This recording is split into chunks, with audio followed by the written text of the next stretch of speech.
Technological innovation is transforming the world at an ever faster speed. We're all affected by it, whether at work or in our private lives. But we are also having to live with the unintended consequences of technological innovation.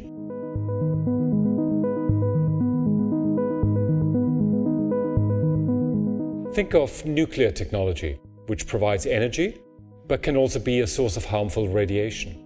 Or the internet, which connects millions of people globally, but also opens the door to new forms of online crime.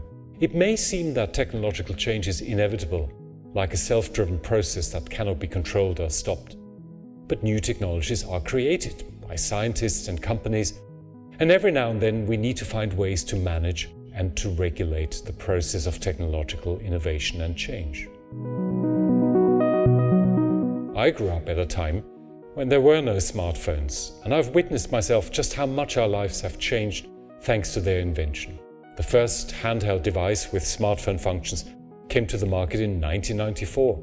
Since then, these mobile devices have become ever more powerful and compact. Today, it seems we can't do without smartphones. They provide internet access and connectivity wherever we go, and more functions have been added to make them an indispensable device in business and in our daily lives. Undoubtedly, smartphones have made us so much more productive. They've improved our lives. It's estimated that over 3 billion people are using smartphones today. But we also know about some of the problems that have come with the rise of the smartphone and the internet. Let me highlight 3 problems associated with this particular technological innovation.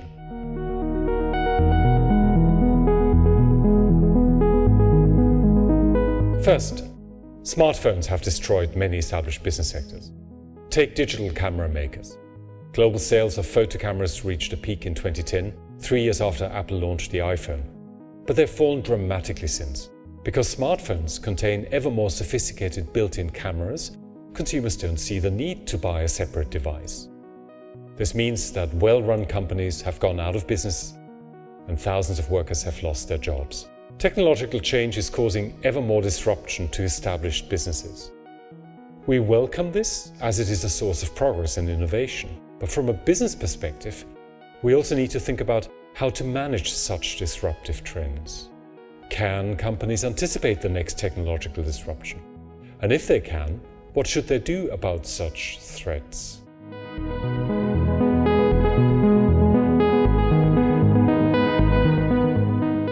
A second example would be how smartphones have changed the way citizens receive and share news about the world. Instead of relying on established newspapers or TV channels, many smartphone users now look to social media feeds on their phones to learn about the world. Some fear this has a distorting effect on public debate in civil society and politics, particularly when social media distribute misinformation or hate speech. Democracy might suffer as a consequence of this technological shift. Again, we need to ask how society can manage the distorting effects of smartphone and social media without losing the benefits of the new technology. How can we ensure that long-established principles of truth and open debate are not undermined by the way digital technologies are changing the flow of information?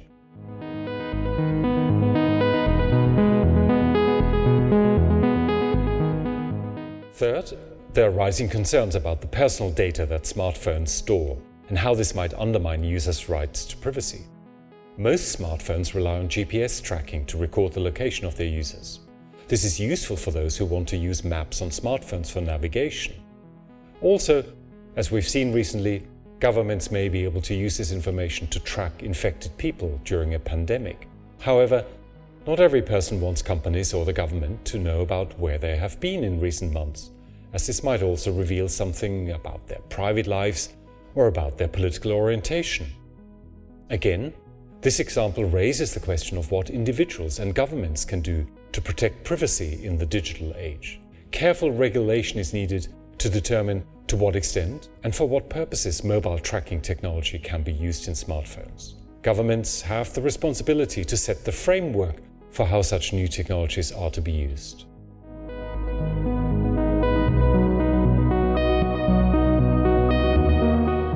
Managing technological innovation and disruption is important because it affects our ability to benefit from technological progress while minimizing its negative consequences.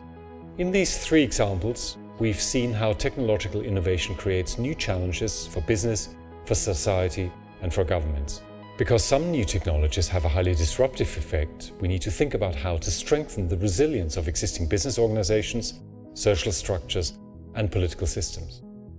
At the same time, we need to explore whether and how these need to change in order to keep up with technological progress.